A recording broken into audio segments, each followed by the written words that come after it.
Okay, in chapter 7, we're going to look at Autumn 2. So I have Autumn 2 pulled up. It's got My World, Block, and Leaf.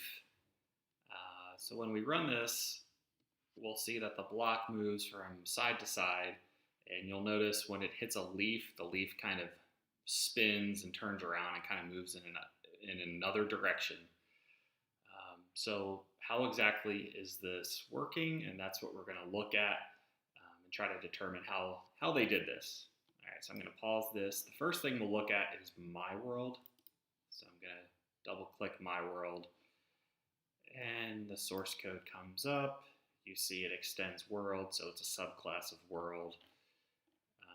It uses the super, which we've learned about, so it goes up to world and does something there.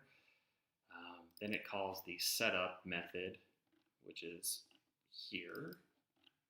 And what it does is initializes I to 0, and while I is less than 18, it generates some random numbers and adds some leafs in these x and y coordinates. Then it increments and then it goes back. So it does this 18 times.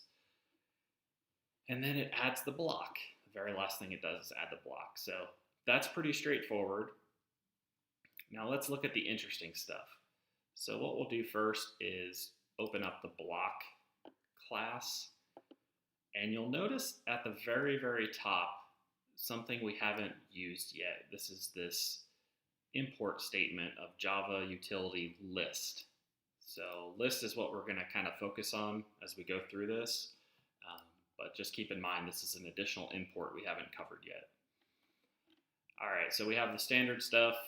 Class block, it's extending the actor. So it's the subclass and the actor is the superclass. The method act does a bunch of stuff. So it's moving, right? So it moves from right to left, left to right. Then it has this check edge, check leaf, and check mouse click.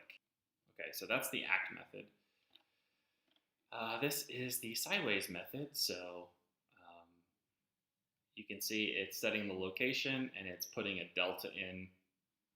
So delta will be changing and the x changes. You notice the y when we're looking at this, the y never changes. It goes straight horizontal, so the y is going to remain constant here. Let's go back to the scenario and run this again.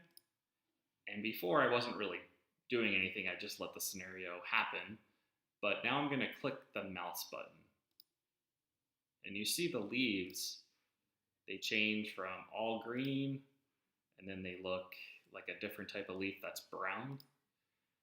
So that is with the mouse click that's happening. So all these things are happening simultaneously. So I'll go back to my check mouse click function, or method, excuse me. And let's come back to this, but for now, this is going to be something we focus on later. All right, now let's look at the check leaf method in more detail. So this is something we haven't really talked about yet. Kind of some interesting stuff going on here. So let's kind of dissect it kind of section by section. So we have this get one intersecting object. The interesting thing about this is that it needs a class. So we're not passing in objects. It needs to take a class. We're checking whether any of the leaf objects. So by specifying the class, it can look at all of the leaf objects. And if we're touching one of those, then it will do something. So on the left-hand side, we have this leaf object, which corresponds to this leaf actor over here. So we're ready to store the object that's returned from the right-hand side over here. So if this does find an intersecting leaf, it returns a reference to that leaf object, and then we assign it to this object here. We're getting one of the objects from the leaf class, we're casting it to leaf, and then we're storing it here. Why do we have to do this? Why do we have to cast it to leaf? The reason is this method here returns an actor. It does not return a leaf. So it returns the actor, and there are many different things that could be an actor, right? So we have to make sure that we typecast it to leaf. So that's just kind of an additional thing we have to do. And then it'll go through, and if if the leaf is not null, so if the leaf exists, then turn it, right? Otherwise, do nothing. The last thing we have to talk about is the list, and this is from the java.util package. And when we first started this, I mentioned, hey, we have to import this if we're going to use list. Feel free to look up the documentation in the Java API, but for now, we're just kind of going to talk about this and let you know the basics of how it works. So list is actually a little bit different.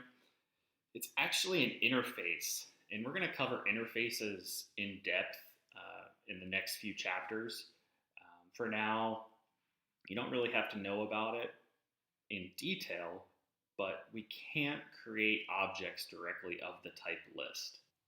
Okay, so what's going on here? We briefly mentioned that the first step is we need to get a world. So we get the world, we save it to a local world object, and then from there we get all of the objects of type leaf, and we're storing all of those objects in a list of leaf objects, and we're calling it leaves. After this line executes, every leaf in the entire world is going to be stored in our list here. So it's actually not that hard to understand when you break it down, right? So when you're looking at all of the objects of class leaf, and you're getting all those objects from the current world, and you want to store all of those in some sort of data structure, right? So the structure we're going to use is a list, and it's a list of leaf objects, and we're calling it leaves. So now that we understand that, then we come down here and we have something new that we haven't talked about, and this is called a for each loop. If you notice here, we have leaves, and this is our list that contains all of the leaves in the world. And what we're saying here is for each leaf in leaves, do this. So again, for each leaf, so it's data type leaf, for each one of these leaves within leaves, which corresponds up here, right? We take this and we change the image. So what it does is it iterates through all of the different leaves on the screen, and it changes all of them. Now it looks like it happens all at once, but it's actually going through one by one and sort of changing all of these things.